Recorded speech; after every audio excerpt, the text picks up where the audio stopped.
Hello and welcome to Bendy, a podcast about being flexible and all of the ways that means. Thanks for joining us. My name is Andy Young and I'm one of your absurd, satirical hosts. Joining me as always is our other absurd and satirical host, Beth Martin. Beth, a pleasure as always. What's the crack? I like those. I am absurd. Oh, they're good. They're good. I think we both are pretty absurd. In a good way, right? It's good to have a healthy amount of absurdity contained within you, if possible. As much as possible. Yeah. Like coming out your nose. Yes, very much. That's an appropriate place for it to come out. So the crack is I went to the eye doctor. I know. I haven't been to the eye doctor in 14 years since I got LASIK eye surgery. Mm-hmm. And I've been nice. Slowly things that are having to move away from my face when I'm reading or trying to put earrings in my daughter's ears. And I'm I literally have been using a magnifying glass to get splinters out of feet, including my own. So bad. I'm do I need a monocle? So yeah, I went in, they were like, you need glasses. So I'm gonna have braces and glasses again. Sweet nerd. Such I think I might regrow my unibrow and just have those ears back, the monkey dog ears. Just get a pair of braces to keep your pants up and things like that. Pocket protector, so on and so forth. So So they're just reading glasses. So I don't think I'll need them. I'm good where I'm at here. But I was like, can you laser my eyes again? And they're like, no, it only works for whatever. I can't speak all, but you can't see far. I couldn't see far. And now I can't see near. So it's the opposite, right? So I'm now farsighted. Yeah, I think so. I don't remember, but I know you I know what you're saying. At least. But I had they dilated my eyes, which is always fun. So I was wearing sunglasses, and it's really sunny here to the point where you wake up in the morning and it's too sunny, right? And then everybody's oh boo-hoo, Beth, poor Beth. Oh no. So that's what's happened in my life. What about you? I love it. What's the crack? Well, I was just before because I think I think I've mentioned this to you before, possibly on pod. I definitely also need glasses. I for certainly reading glasses, and it's only really because I've had pretty good eyesight my whole life, and it's only the past few years. Seriously, you've never had glasses? Never had glasses. Did you have braces? And that is nope. I know. What a genetic anomaly. But still a complete nerd somehow. Yeah. But it happened whenever I was looking at my watch, and it was about I've taken no action on this, and maybe about 6 months to a year or so, and I was looking at my watch and I was like, oh no, and I had hold it away from my face, and I was like, oh, that's doing not it good. With menus. You're at a restaurant, you're yeah. Like a nightmare, but and I've been reading it, which is a whole other freaking nightmare. I need a solution for this, so if anybody has one, please let me know. But I'm trying to read hardback both books and comics in bed. It's very painful because you have to rest it on your chest, and it sucks. There's no kind of good place for it, and I'm also constantly moving it because I can't quite see the words, So we could make a sternum pillow. Yes, Bendy branded sternum pillow. I like it. Okay, I'm into that. Yeah. I'm sure someone else has made that, but if not, yeah, I'll tell Harper, and she'll be like, I'll make it by hand using my old clothes. This is how we're going to make our millions. Sternum pillows. Gotta copyright this idea seriously, immediately. I was at the library. I know I keep talking about this Barbara Streisand book. But I was at the library with a friend, and I was and there she was, because I just switched to the audiobook. And when I told you a couple weeks ago, I still have 41 hours left of Barbara Streisand, I was not lying when we were talking about the game you were playing. And you were like, I have 71 hours logged. And I was like, I still have to listen to 41 hours. I've heard it's enormous. And the podcast that one of the podcasts I think I told you recently did a series of Barbara Streisand films. And one of them is listening to her autobiography, and they keep just sharing little anecdotes, and I'm like, man, I don't think it's something I'll ever like You take can't. on because it sounds massive and I have so many other books to read, but it sounds fascinating. She talks equally about like what she's done and what sandwich she was eating at the time. I'm into it. I don't know why, but I like it's like you can't not listen to Barbara Streisand, right? She's, you know. I can get behind that. So I kind of I admire as well. Like basically what I've heard is, you know, she is very much she's like, I'm a lazy person. If I don't, you know, I really like to just hang out at home and just like watch movies and stuff like that. But if she, you know, if she takes on something, she really throws herself into it, and then she's just like, you know, goes back to her kind of lazy way, crawls back into her cave. But like, yeah, and I'm like, crazy, like the things that she's done. I think I've said this before, but like, you know, selling like. There's this in Central Park. There's a really famous field. It's called Sheep's Meadow, and that's where they have all the big concerts. And like, they decided to do like a one-woman show there in like, I don't know, the 60s, 70s, and they had the most people that have ever showed up to Sheep's Meadow ever.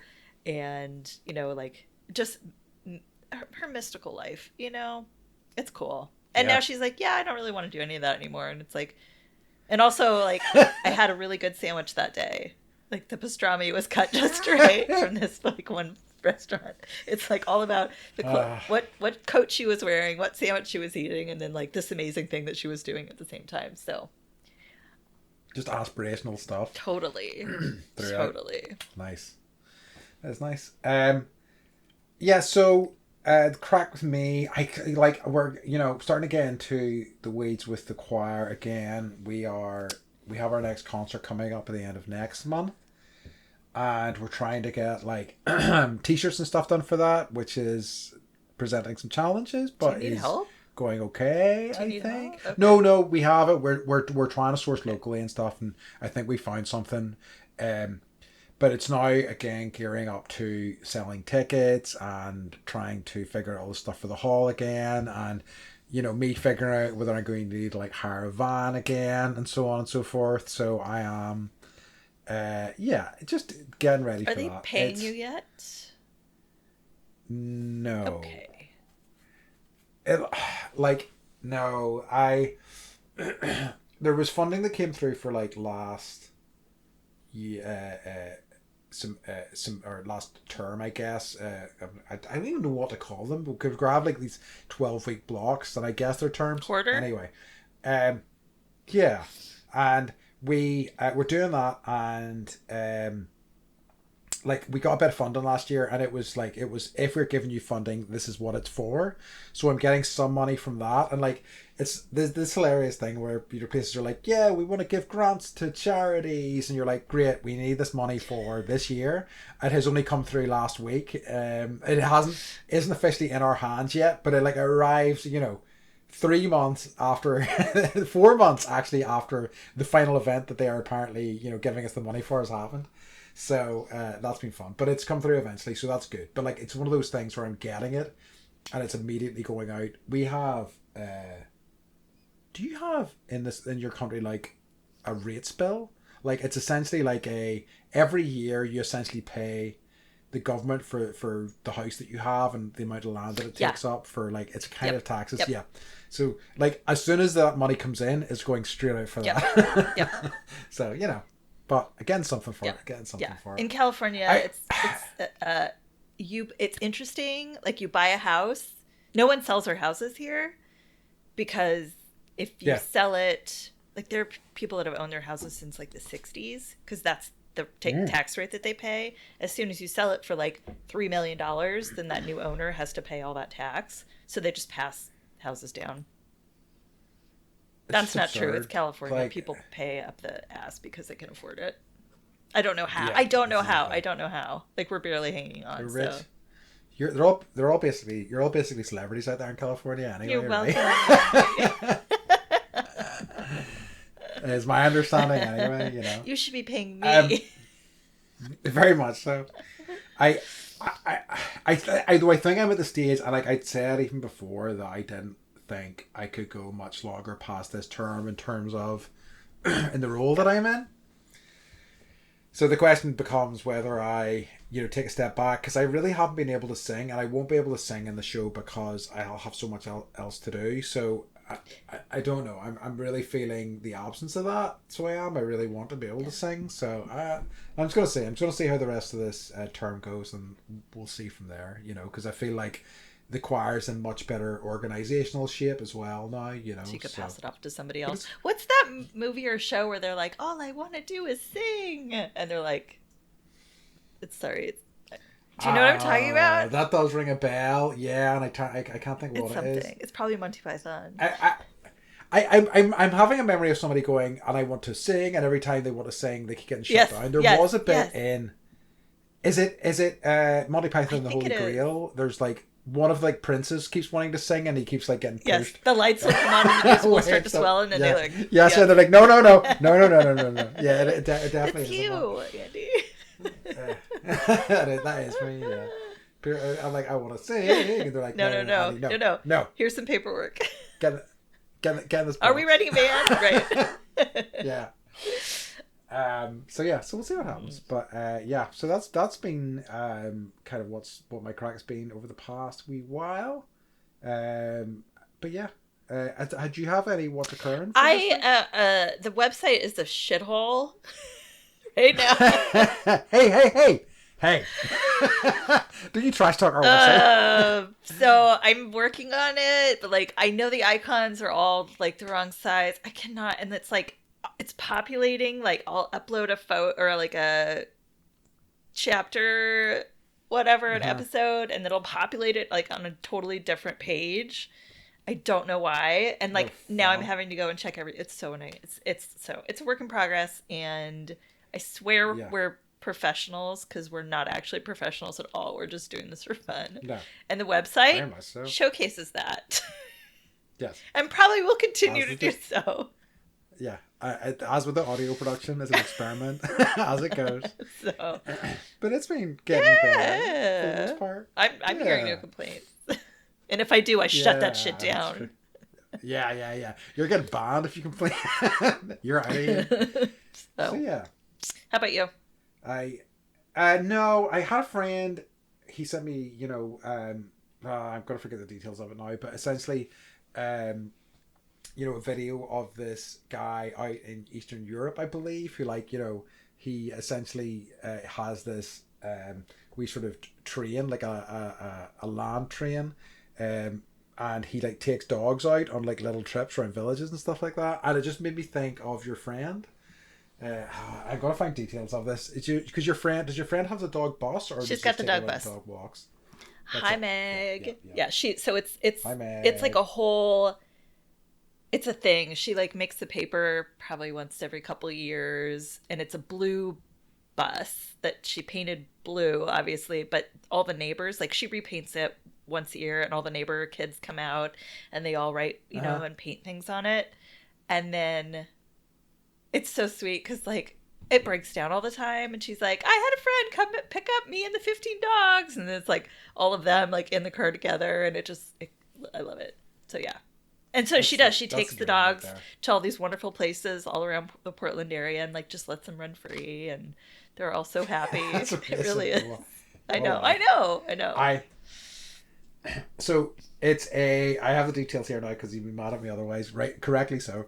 So a man in Ankara has a wee train for disabled dogs and takes them on road trips on streets they otherwise wouldn't see. So sweet. I love it. There's this gentleman that lives across the street. It's not across the street, but I don't know, 10 houses down. Mm-hmm. I think he's an introvert. Which is fine, so I'm not pressing, but he takes his dog, obviously his dog is old and still likes to, he has a little basket for it and it's got little sunglasses and he takes it every day for multiple walks, and I just love it. There's a lot of people that have dogs and maybe it's a California thing, but in strollers. Yeah. So you see some of that here. See some of that here, but not much. But do you guys have doggy daycare? Okay. Yes. Definitely. I mean, there's too many. It's a bit dogs are. I mean, I think we share that with the US generally in that there's such a big dog contingent in this country for sure. It's interesting. Like the farther you get out from the city, there's less doggy hotels and doggy daycares. Because dogs are like we went to the mini pig farm, just to hang out with the mini pigs. So great. And they have like working dogs where they're like, that's their job. They don't, you're not allowed to pet them. Cool. And they are, their sole job is to caretake for the animals. And like we're by a chicken farm too. And they have like a llama and then dogs that are just like, they're working dogs and working llamas to keep away the coyotes and cougars. I know. Wait, working llamas? Yes. What are the working llamas They like kick the shit out of coyotes and chase them. Yeah. Whoa, really? I suppose they're big units, so it's not. They're scary shape. Like you've never seen a llama before. I'd be like, it's like seeing a camel for the first time. We actually have, bizarrely, then it wouldn't be something you would have seen years ago. There are a couple of farms close to here there are llamas in, which is always such a treat because, like, ordinarily it's just like, yep, some more sheep, yep, some more cows. But when you see a llama, you're like, ooh, how exciting, So, yeah. This is as thrilling as it can get over here sometimes. Like, ooh, it's a llama. Seeing a llama instead of a cow or a sheep. We have a camel farm. Really gets the heart racing. We have a camel farm. I haven't been to it yet, but I've driven by and smelled the camel shit. But they, like, milk the camels, and you can buy camel milk. Oh, nice. Wow. Okay. How interesting. Yeah, I don't know that I fancy that. But, like, again, it's one of those things, when it comes to milk, how, acceptable it is to drink cow milk, but other animals' milk are kind of like... No, goat milk, no. Camel milk, no. I know. Like, cow milk? Yes, please. Well, that's it's like the cow milk industry. The Got Milk campaign. I don't know if you guys had that over there. Yeah.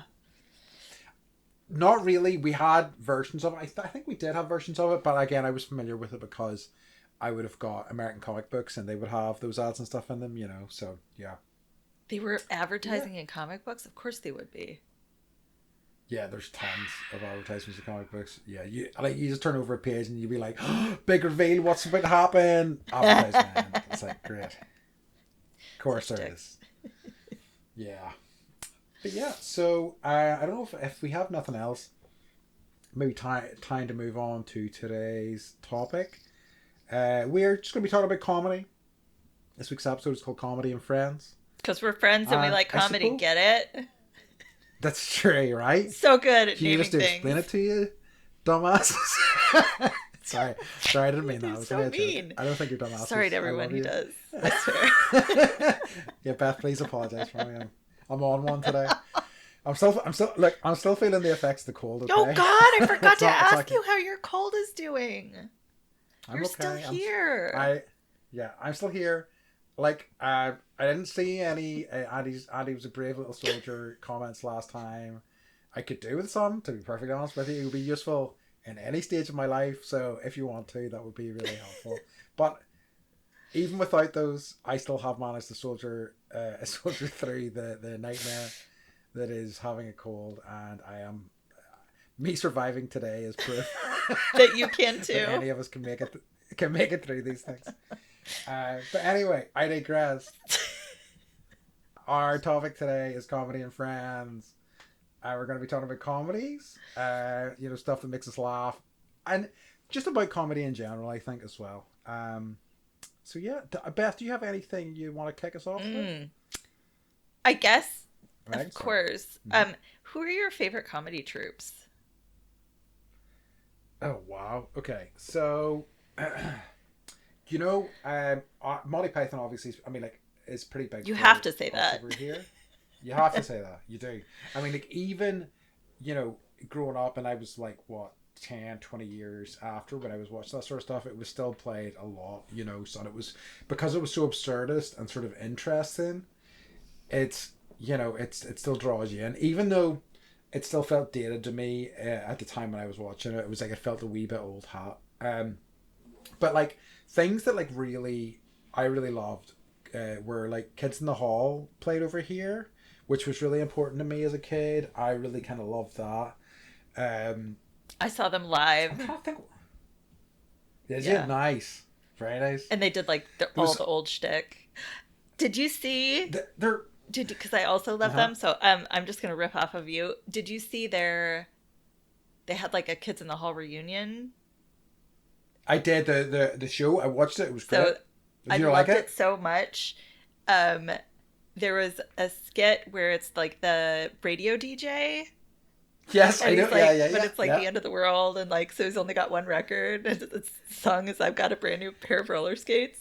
So we like there was a period of time where we were living in Mike's parents' basement, and it would be like you live with someone, and like you'd start seeing the same patterns or doing the same thing, and so one of us would just be like we would have the same conversation again, and one of us would be like, I've got a brand new pair, and like we would each know like, oh, we're just in this place again, where you just kind of stare off into the distance. So everyone watch their reunion. It was so good, so good, and they brought back the old characters. Like, they did. And like even some of the new stuff they did was great. I mean, like, and it's some of these one of those things that whenever you hear about it, you're like, these things can go so badly wrong so quickly, especially when it comes to comedy. But I think they really pulled it off. It was very funny, still really sharp, really on it. Really good stuff. I and like just it's kind of outlandish, weird, quirky, has nothing to do with anything humor, and I kind of dig it. So I was like, hey Mike, I have to do an episode on comedy, and he was like, comedy is a sum of like pure absolute genius, and I was like, are you saying Andy and I are geniuses? I mean, he kind of is. He's trying not to overtly say it. He's like, put it on a t-shirt and like say your names. So, but I love that because it's true. It's like real genius to me is like something that can like, because it's hard to make people laugh. It is hard. It is hard to do comedy. I've done it on the stage and it's hard. It's a nightmare. Yeah, it truly is. And like, I think there's something that, really in terms of like bearing your soul, it is a very much this is every part of me. And I think what I find, especially when it comes to comedy, is that people's reactions to it compared to other like forms of media or forms of entertainment are really strong. Like they're either I love it or I hate it. I fucking hate that. And it's like, whoa, okay. It's just comedy. Because I think whenever some people don't find something funny and they're told it's supposed to be, they almost have like a revulsion to it. It's kind of wild how strong the emotions are around comedy. Yes. And I think it depends on, well, I want to get into like comedy as like an art form a little bit later. Yeah. So I'm going to answer my question too. Did you ever watch this? Did you get access to the State on MTV in like the 90s? I know what it is, and I know that like Stephen Colbert and stuff was on it, but I never. Don't think he was on it. It was like Michael Ian Black. No. Yes. You would like if you look up the State, like you'll totally recognize them. I think I'm aware of it. I just don't think I don't think we really got it, or certainly I didn't experience it as a kid. But I know what it is. There must be a different one that Colbert was in, but yes. Anyway, yes, it's I have heard of that. So they're my favorite, and like I cannot tell you. I ended up. I remember Mike and I were dating, and this is when I still had like a VHS player. And I was like, we have to sit down and watch, because I got all they did like, I don't know, 10 episodes or something on MTV. And so I was like, I got all the best of the State. Like, we're going to sit down, we're going to watch this. And if he laughs and thinks it's funny, then that means like, right. Yeah. I guess it was a little bit of it. I was horrible at testing him.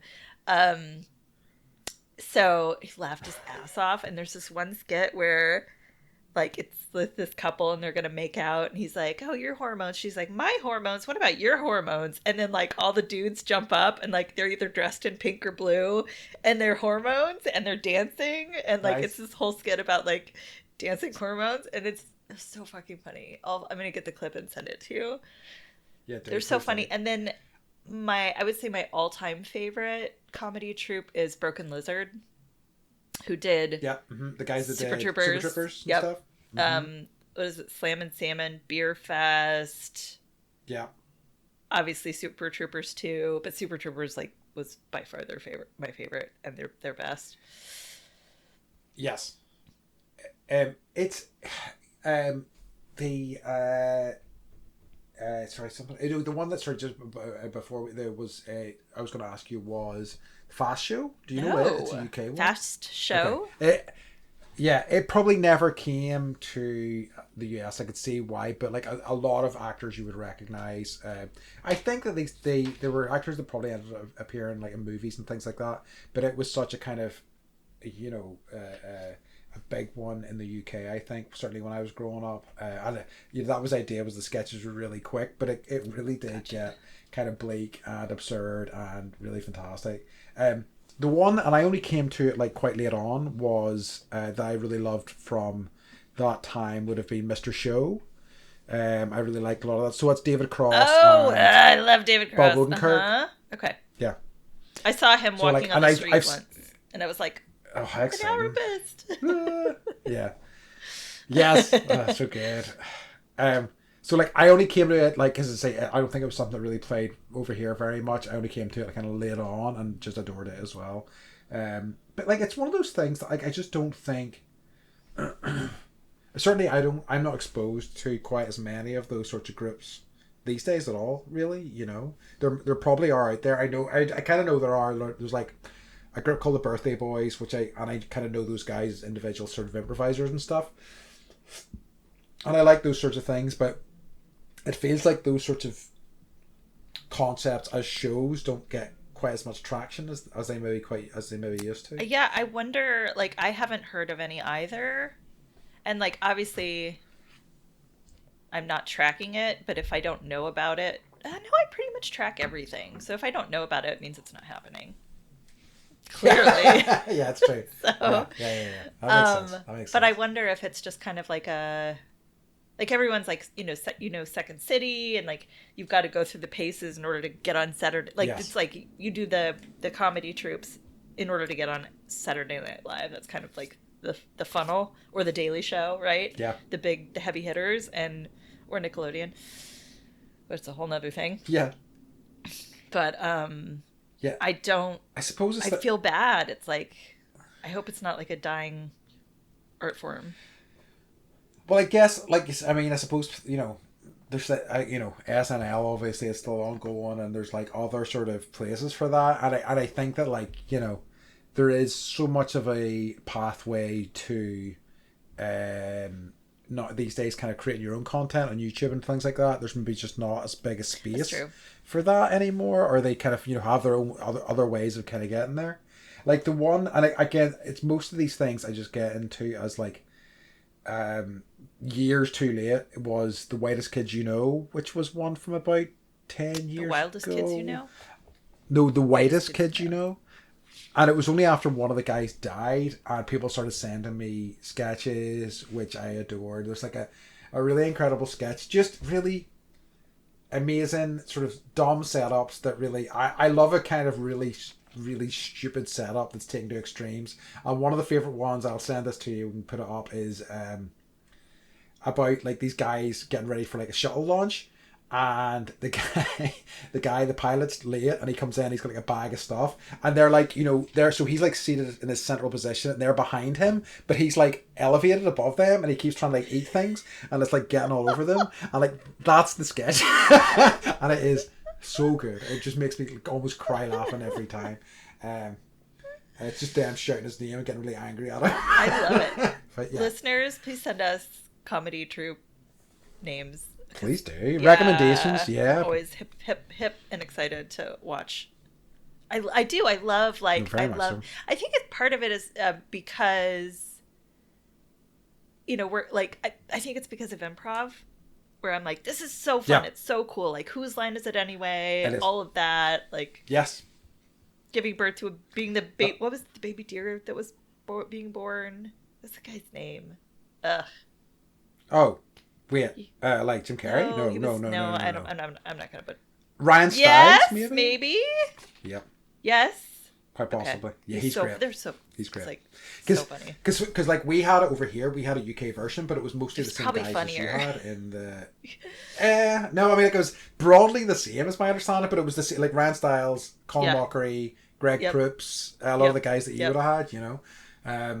But yeah, like I think one of the things that I had wanted to ask you about was, do you physical sort of like slapstick comedy has always been, it's maybe not so much these days, but like has always been such a fundamental part of like British humor, I think.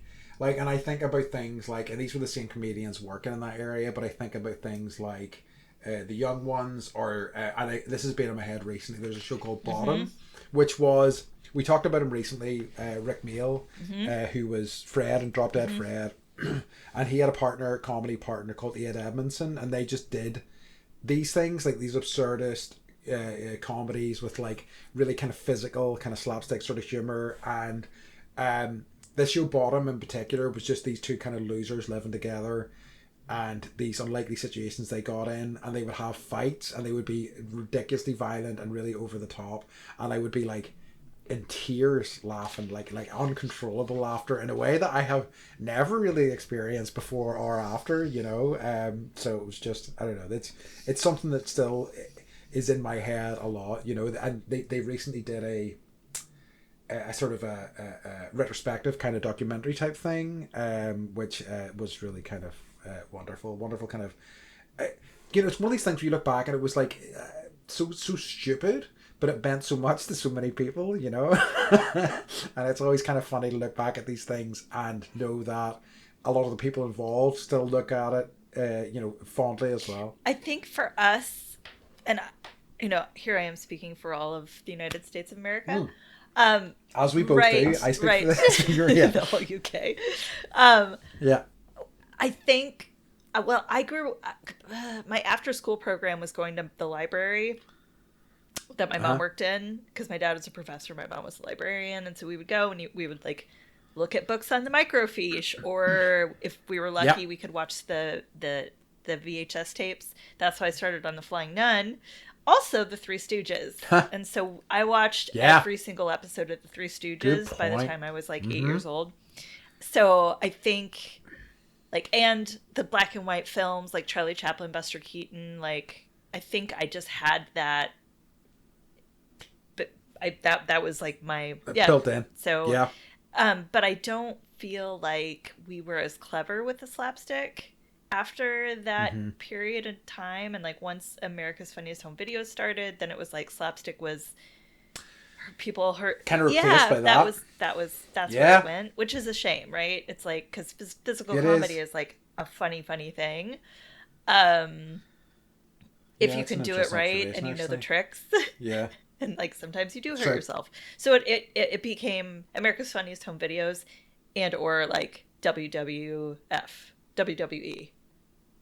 Honestly, like that was like physical comedy. True. It was just like people hurting themselves. Some good stuff in there. It's, you know, and it's funny because like I was recently rewatching a thing about like Chevy Chase as well, and he was so good at that sort of thing, but then, you know, like he kind of like torpedoed his career by being a massive asshole, apparently. That's right, allegedly. Allegedly. So like it's I think, I don't know, there's something, I don't know, there's really guileless and kind of, I mean, obviously and I think I was too old to really appreciate it, but like Mr. Bean was such a massive sort of, we had you Mr. know, Bean. and I know he was like international, you know, but like my problem with that show in particular was that Rowan Atkinson was in a show called Blackadder before that, which was kind of like, you know, well written and smart, and I was like, what's this stupid nonsense, him doing all this crap, you know? So I was like quite, you know, arsey about the whole thing.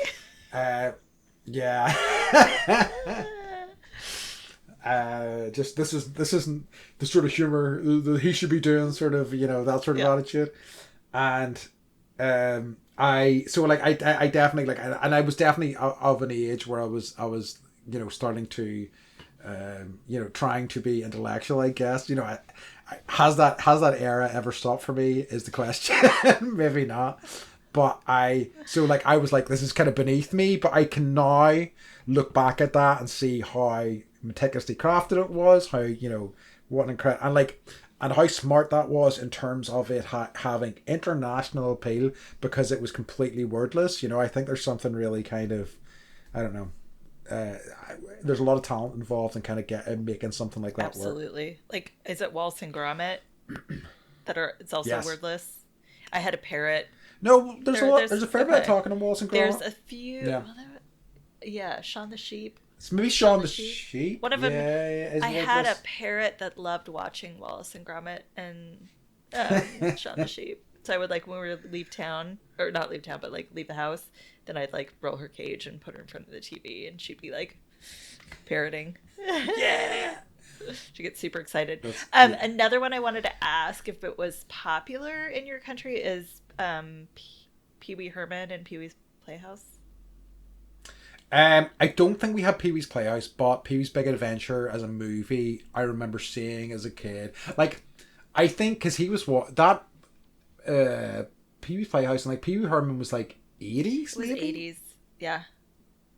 I think when I 80s. First saw it, it was a bit too weird for me I saw when I was quite young, and I didn't know quite what to make of it, but I really came to appreciate him as time went on. I remember really liking him in Mystery Men and things like that, and kind of then moving back and going, okay, this guy. He was also in the original Buffy the Vampire Slayer movie, playing a vampire. Oh, was he? So funny, yeah. He dies really well. He's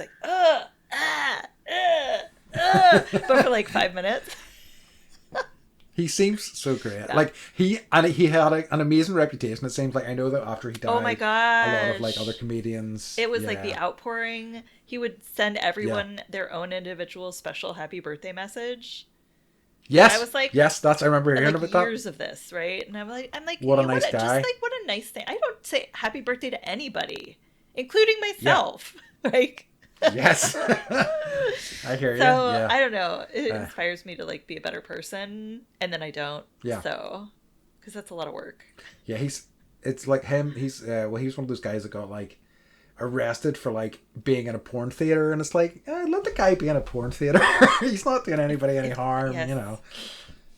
But anyway, yeah, and we didn't. I don't think we had Pee Wee's Playhouse. I have heard of it, but I don't think it was ever. It was so big here. Not to my knowledge. So big. Everyone, I remember all the kids in second grade were all dressed up like Pee Wee Herman for Halloween, and it was just probably the nicest dressed our generation ever was. That's a good point, actually. Yeah. Who are your favorite comedians?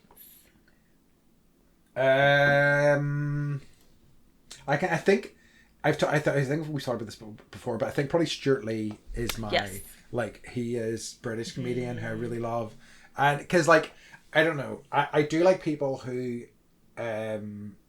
poke their finger in the eye of established comedy, and he is so good at that, and he's so good at puncturing it, and I find his live shows incredible because he really does his best to make the audience angry at him, and then slowly wins you back as time goes on, and I just think it's such a kind of audacious thing to do. My other favorite comedian, my other favorite local comedian, UK comedian, is a guy called Daniel Kitson, who is playing while you're here, but it's when we're down in Dublin. I would have totally got you a ticket, otherwise I was nuts. Is that the one you sent me? No, that was the guy in New York. I don't think I said. What was his name? I think I said, the guy in New York. Who was that? Oh, the one you were this is funny. It's on HBO, and it's him just videotaping New Yorkers being weird. Oh, no. That was John Wilson, who is also a comedy genius. I think that's shows. Yes, he actually in the most recent season, he's a really good example of, I think, what I really like in comedy, which is something that I didn't know I wanted until I saw it. Somebody doing something that is so particular to them that just really tickles me. So he his it's not strictly a comedy show, but he essentially starts off an episode with an idea. So The one that I watched recently was about him trying to find a place to like go to the toilet in New York City, and been there. It leads him in a path. Yeah. And like he just like there's loads of videos of like just half full pee bottles sitting in the street and stuff like that, and but the paths this takes him down, because he films everything. Like he went through his life like filming anything and everything, and he thought, well, I can turn this into something, and he just like goes and talks to people, and he has interviews, and he's like, can I see your house or whatever? They talk about their house, and he goes inside their house, and there was a lady there who was like kind of, you know, getting an RV ready, and he's like, what are you doing? She goes, I'm going to Burning Man. And he goes, can I come with you? And he goes to Burning Man with her, and he like says, I filmed 7 days of incredible footage, but at the end Burning Man told me that I wasn't allowed to use it because another company had exclusive rights for doing a documentary or whatever. And he kind of, but then that sends him on a different path, and he arranges a trip with this guy who like is a guy called Stinky Steve, who like specializes in septic tanks. And this guy, but you think it's going one way, and you think he's just going to talk about that, but the guy starts going, so I bought this old missile silo, and I'm turning it into like a bunker for my family. And he just goes into the silo, and then he's talking to the wife who's going, I don't want to live in a silo. And it just kind of goes in these really weird directions, and like every episode is kind of like that. But so it's called How To with John Wilson, but it's very good. I love it. I'm gonna watch it. I love like people being people, and like yes, you just never. He's and also when someone can actually get someone comfortable enough to show who they really are, and find the humor and the humanity in it without like making fun of them necessarily. Although like some of the things that the New Yorkers were doing in the preview that you sent me, like hanging upside down over a job site where they're like doing construction, like playing the flute, like wearing short shorts, you know. Such a fertile ground for a series really like that, you know, living really in New York, really. It's like, it's kind of, I was like, this could be Los Angeles too, because it's like, you just see things that you never thought you'd see. Like the LA Story, it's like, that is literally what Los Angeles is like. And like some guys walking down the street with a horse head on. Why not? You know? Exactly. Why not? I love it. Is there any sort of other, like, I guess, modern comedy stuff that you are into? Love Jim Gaffigan. Or do you have a favorite Jim Gaffigan is like making his way back into my heart. Not that he ever left, but like I love, and I guess I want to talk a little bit about like what makes things funny and like what comedy holds up over time and what comedy doesn't. But like Jim Gaffigan somehow manages to not offend anybody. Like make people feel like shit. True. Makes fun of himself, really blew up Hot Pockets. Yes, I remember that sketch in particular. And it's like his comedy to me, like I've listened back to, and like I remember seeing him live, like I don't know, like a decade ago or more, and he was so funny, and to the point where like I bought the CDs to listen to, and like him making whale sounds, I don't know why, it's like hilarious. So I think, and also I would say George Carlin is one of my favorites. And I was listening to who's the guy that's an actor who did the song Asshole? Oh, you know what I'm talking about. Okay, I know exactly you're talking so about. I'll let you look in your mind garden. But I think that there are some things that, like Dennis Leary, right? Like his comedy is, it's like it doesn't hold up over time. It's not. It's just like, it's almost like the, and I don't know. My theory, since you asked, Andy, I did. Yeah. I think it's like the more you hone in on like what's a popular topic at the time, instead of like broader strokes, bigger picture about life in general, like that's what kind of like, it's funny this week, but like in a year, is anyone going to remember that comedy special about, you know? That's a good point. Yeah. I think he does, you know, thread that needle quite well. I really do. I think he does a good job with it. I like. I've only seen a handful of his stuff, but I've always sorry, Gaffigan. I'm talking about again here, but like, yeah, he's. I definitely think he does hit that. One of the people I was going to ask you about whenever. Can I just real quick? I went and saw George Carlin, and like he came out, and he's awesome. So awesome, and like this holds up over time. At the time, everyone was like, "Oh my goodness." But he was like, he was right. He was like, took a swig of his water and he's like, fuck Lance Armstrong. And everyone's like, ha ha ha. And this is before like all the stuff came out. And it was like, and you know what? Yep. Fuck Tiger Woods too. And everyone was like, oh. And this is before like all the stuff had come out. And now in retrospect, I'm just like, damn, he could see the future. Yeah. He seemed like, I mean, like, I think he was smart, and I don't think he suffered fools gladly, but he seemed like a kind man. Do you know what I mean? Which counts for a lot as well. And like he seemed, he had good opinions on things as well. Which his essays, if you ever get a chance to read them. I haven't. I must actually. I did not know. So I'll send you my favorite one about, I think it's his wife and how much he loves her. Yeah. Oh, that's awesome. Yes, I would love to read that actually. The person who was occurring to me when we were talking about that was somebody. Do you know Mitch Hedberg? No.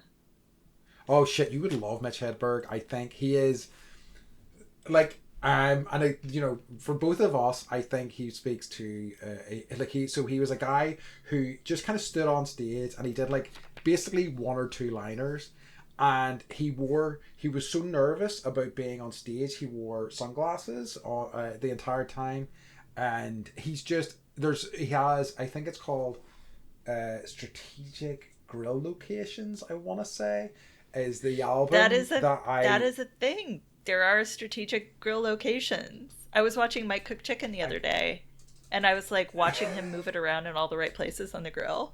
It is. I got it right. So that's the one.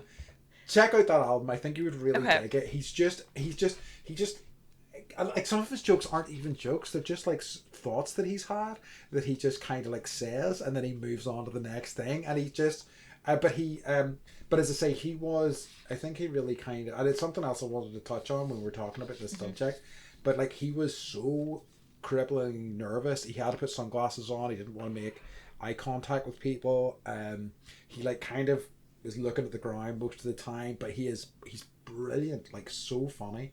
But it's definitely, he's definitely one to investigate. I think it's in a comedy form that I think, you know, maybe some people look down upon as well. But like I think he kind of really elevated it, you know. But he was somebody who very much struggled with like mental health issues and things like that, and he really had a hard time. And it's something like it feels like such a commonality in a lot of comedians, you know what I mean, like so many like comedy guys suffer in some way or another, whether that's with depression or with some, you know, other sort of maybe perhaps more serious mental health issues.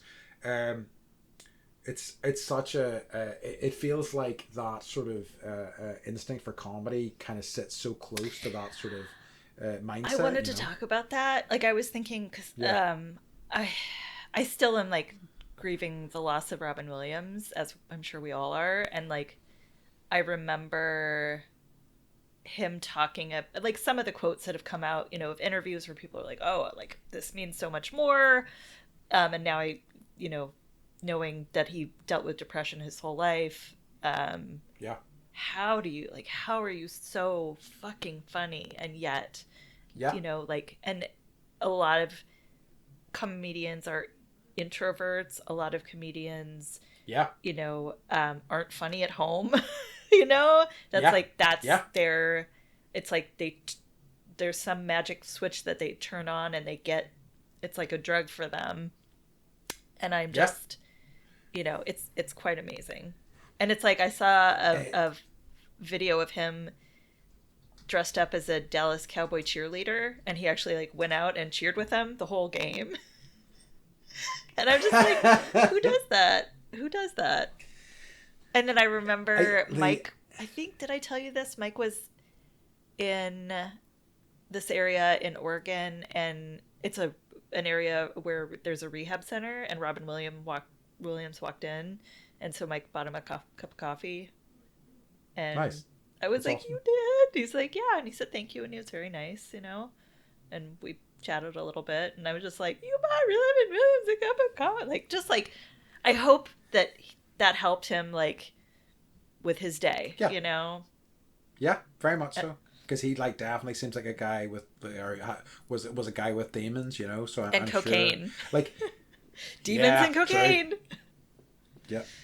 Like, you know, somebody treating him like a human being rather than I don't know, like an automated joke machine. Like, I think it was, and I've looked up his name. Hannibal Buress did like a thing where he talked about being in Edinburgh. So we have like Fringe Festival over here, which is a pretty big thing. In Edinburgh, I should say, rather than over here. And I love him. It's like a month. He's so amazing. Funny. And he like, you know, there's a lot of comedians go about in the city, but like just stopped by somebody and they're like, hey, you're a comedian, aren't you? Tell a joke. Make me laugh. And it's like, no. It's like, no. You know, I'm not going to do that. It's not how it works, you know. And it is kind of ridiculous, you know. And as I say, I think, I don't know, or I think it is very easy and common for people to see people kind of going, well, that's easy, you know. It's not hard. I could do that. I could stand up on stage and tell some jokes, and we probably have no real idea just how much sort of energy and how much kind of effort is required in going up on stage and doing that sort of thing, you know. It do you think you have to be tortured to be funny? Or what? Yeah, what is it?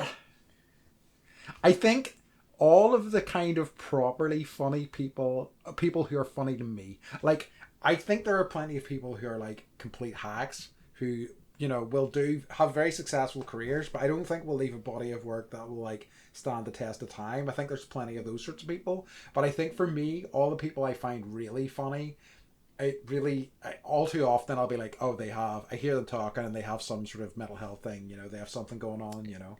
I wonder if it's like a combination of like really, I don't know. It's like when you go through things, the more you go through stuff, the more you understand your own human condition and therefore the human condition. Yeah. And it's like, that's what's funny. It's the human condition. Yeah. Yes, and it's the absurdity of life. Yeah, very much so. Like, and I think the more you appreciate that, the more you can kind of draw that out and kind of create whatever it is, whatever your medium is, whether that's stand up or sketches or whatever it is. Yeah, I think so. Do you want to talk about Danny McBride? Yes, hell yeah, I do. Like, I think. Well, for a start, if anybody hasn't watched The Righteous Gemstones, you should. It's a masterpiece. I think nearly everything all the shows that he's done have been really fantastic. I think that the pilot episode of Eastbound and Down is one of the like perfect comedy pilots ever made. I really do. I'd never never gotten HBO, and I was like, I'm getting HBO for this show because I don't know. Yeah. I don't even remember, but someone was like, oh, Eastbound and Down, or like I think maybe like an advert for the pilot, and I was like, what is this? It was so funny. It comes in an episode. It comes in, it tells you what it is, it delivers in that, and then it like sets up like the rest of the season, and it's I think he's fantastic. I really do. And I think that I enjoyed Vice Principals. I need to go back and revisit that show, but I didn't love it. I kind of like his his character in Pineapple Express. So funny. Yeah. Like his birthday for his cat. And his cat had died or something, and he's like duct taped to the chair and then the toilet. Like, and then he's like, what is it? Like, it's a Daewoo-Lanos, bitch. He's got his like bright yellow Daewoo-Lanos. It's a car in America. I kind of have, I kind of have a memory of them sitting at the end in the diner, and he's like he's bleeding to death. Breakfast. Like, yeah, that's so good. So yeah, I do. I like him in the feature films too. And he's like a dad. I think I prefer. You don't know, like no one knows anything about his life because he's like so gross and awful, and like, but he's actually a family man who's like got a wife and a family, and that's good. So good. That's so nice. It makes me very happy to hear. Actually, have you seen any of The Righteous Gemstones yet? No. Oh, you need to go. We talked about it before. It's like that's his most recent one. It's on HBO. It's incredible. You will love it. Like, so he's part of like this evangelical sort of mega church owning family. It's his father is this pastor, and he is one of 3 children. It's really incredible. Like, it's I really love it. It's Six Flags Over Jesus. That's what we call the mega churches. Sorry. That's good. I like it. Do you know Dave Ferrier? David Ferrier. He does these like documentaries, kind of similar to what's his name, Wilson, that we were just talking about. Never mind. Yes. Oh, yes. So he like finds himself in these situations and. Oh, he did the Tickled. He did Tickled. Yes, I have heard about this. Which is like this underground, like tickling. There's this sort of tickling, almost like this sort of tickling fetish underground fetish thing that seemed fairly harmless, and then he like as he investigated, there was all these kind of really dark layers and things like that. So he finds himself in these situations. But he carries it like all the way through, even if it's a bad idea, like even if people are telling him not to do it. And he did another one that was like, basically he went to like all of the most horrible places on the planet, like the Fukushima museum, and like all, like there's a forest in Japan where people commit suicide, and it's like kind of like the more dark side of comedy, where he's like, it's funny at first, and then he's like, oh, this is really fucked up. And like driving through Fukushima, and they're all given Geiger counters, and they're all like exploding. And he's like, is this normal? And the guy's like, oh, it's fine. And then like, yeah. So, but he just did one about this. He was writing an article about this. I think this is in New Zealand. This lady that, and man who owned this like laundromat, and it had a parking lot next to the laundromat, and during the day, like, people would park there, but then at night, like, it's still their parking lot, and so people would park there to like go to the club or go out to dinner because the laundromat was closed, thinking like no one's going to tow them. And the guy would block the exit and entrance and charge people like $500 to get their cars out. And so it would like piss people off. So he's like recording it, and like they're letting him do interviews with them, and like you realize they've made like hundreds of thousands of dollars off the scheme for like a decade or something. It's so, and like the story just gets crazier and crazier and crazier to the point where they're like suing him and he's suing them, and it's just this it's quite something. So he's just I don't know. He's like a different kind of humor, and it's like the human condition, but the human condition at its worst. Yeah, because I never saw Tickled, and I was always curious about it. I thought it's really funny and weird. I'm just looking at his stuff now, and I'm definitely going to investigate that, because it all sounds very, very interesting to me. Yeah, it's very much I think you probably know Louis Theroux as well. Like Louis Theroux. Do you know Louis Theroux? Okay, so he's like a documentarian. Okay. He's not really. He's like an English documentarian, and he's kind of had peaks and troughs, but he very much goes to like down weird paths. He like famously spent some time with the church that like picketed soldiers' funerals and things like that. Westboro Baptist Church. So like he spent like time with them. He does those sorts of things. He investigates those people, and he really doesn't shy away from difficult questions. He gets involved. He used to like do comedy stuff as well. He did like a show called Weird Weekends, where he spent like time with subcultures. He spent time with wrestlers, and he spent time in like the porn industry and things like that. But he also works, I think, in a similar sort of area as this guy. Very interesting stuff there. Weird and wonderful. It's just like I love, and that's what I do. I love knowing how people like live their lives and like what things they're into, and like it's just fascinating. You're so gonna dig that how-to show. You really are. Okay. I think you'll like it a lot. But yeah, is there anything else? Because I think we're coming. I mean, like, it's interesting. I wasn't sure how much we'd have to talk about this subject, but I think I have lots I more. do too. So which is really I nice. guess I had a nice place to be. I had one last question for you. Yeah. Which is like, the older you get, the more you like blank. That's a good one. I guess the older I get, the more I like. It's what I've been talking about in this episode, which is I really, more than anything, like a vision that is uniquely this is me, and I'm completely putting myself out there. I'm opening my heart to you. This is what I think is funny, and it doesn't feel like it has been noted by an executive or whatever. It's just somebody's complete vision out there. I really respond to that. It doesn't even matter if it fully works for me. There's normally something in those things that is just so kind of magical and special, and just like, I think I've talked before about just things that add a little bit of shade onto the human experience and kind of help me, a weirdo freak, understand the world a little bit more, and I think incredible comedy can really do that, so yeah. That's a great answer. What about you? Mine were lame and like basic bitchy. And, like, I like murder comedy podcasts. I like it. And I like I'm really shying away from like mean comedy where like people are being put down, or like genders are being put down, all that kind of. I'm just like, I guess like comedy doesn't create more divisiveness. Like, we have enough of that. Yes.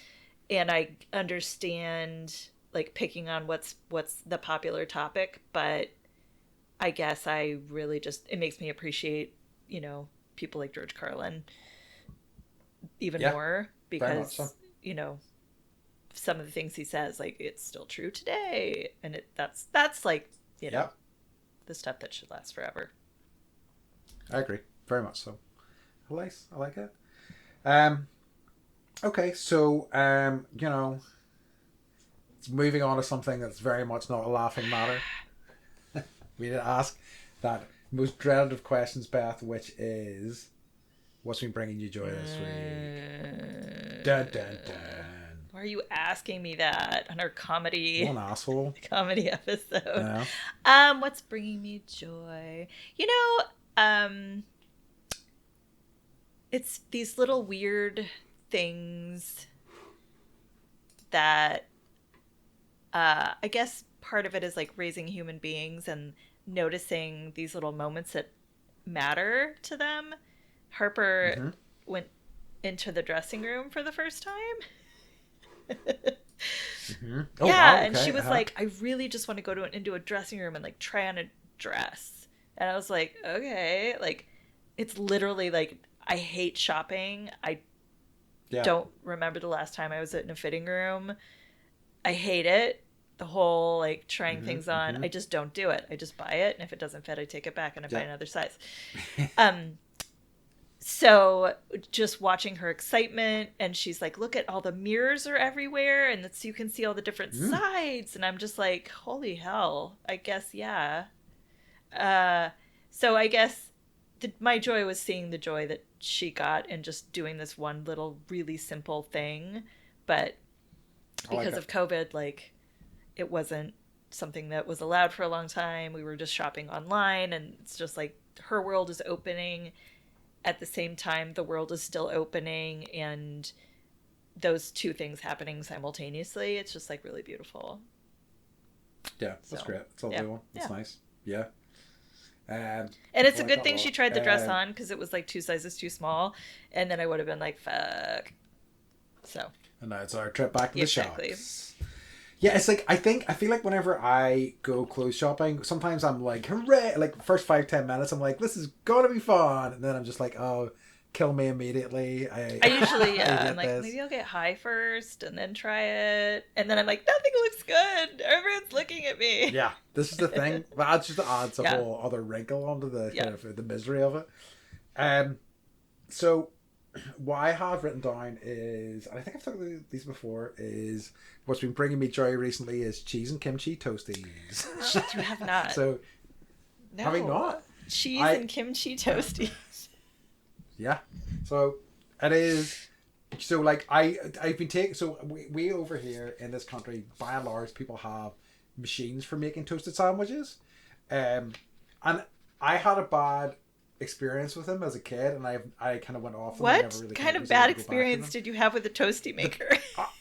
I just no. Well, it was more like I had a toasty and I had food poisoning afterwards, and I don't know whether it was the toasted sandwich or something else.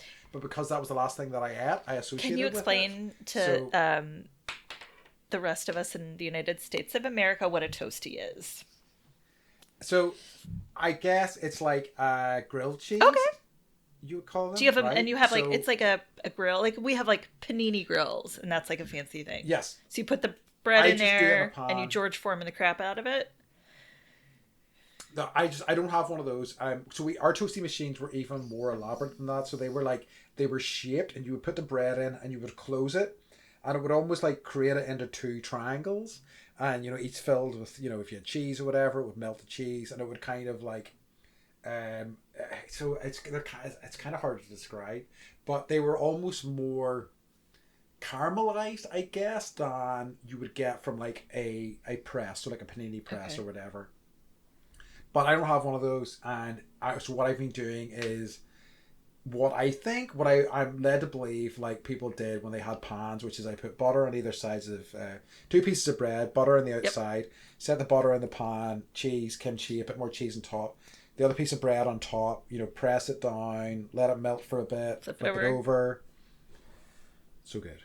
So friggin' good. See, cheese and kimchi is an incredible combination, in my opinion. Like a nice, mature kind of like flavorful cheese. Oh, hard to beat. So... I had started writing a haiku, but for me, how much I enjoy my cheese and kimchi toasties, but it hasn't worked out just yet. I will read it on pod if Please do, and I will together. put it on a shirt. Okay, that's a good idea. Yeah, okay, I like it. Yeah. So cheese and kimchi toasties are bringing me joy. I'm eating way too many of them currently, but no regrets at all. I know. Boo-hoo. Yeah, I'm eating lots of cheese and kimchi toasties. I could listen to you say those words over and over again forever. So good. So that's me bringing me joy. So yeah. So folks, as always, we'd just like to remind you, if you could, to like us, subscribe, all those sort of good things on whatever platform of choice that you are using. Send Doug thanks as well for all his hard work on the show. Yes. If you support could as well. at bendypodcast.com. Doug will probably ignore you. He probably will. He's such an asshole. Right? But yeah. But I think that's it, Beth. Do you have anything else before we wrap things up this evening? That's it. So, as always, folks, we would like to remind you to... we would like to remind you to...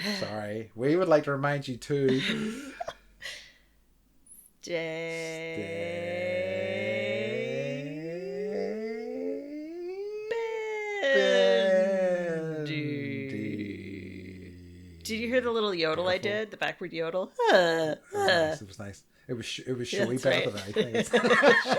All right. We love you. Bye. We love you. Bye.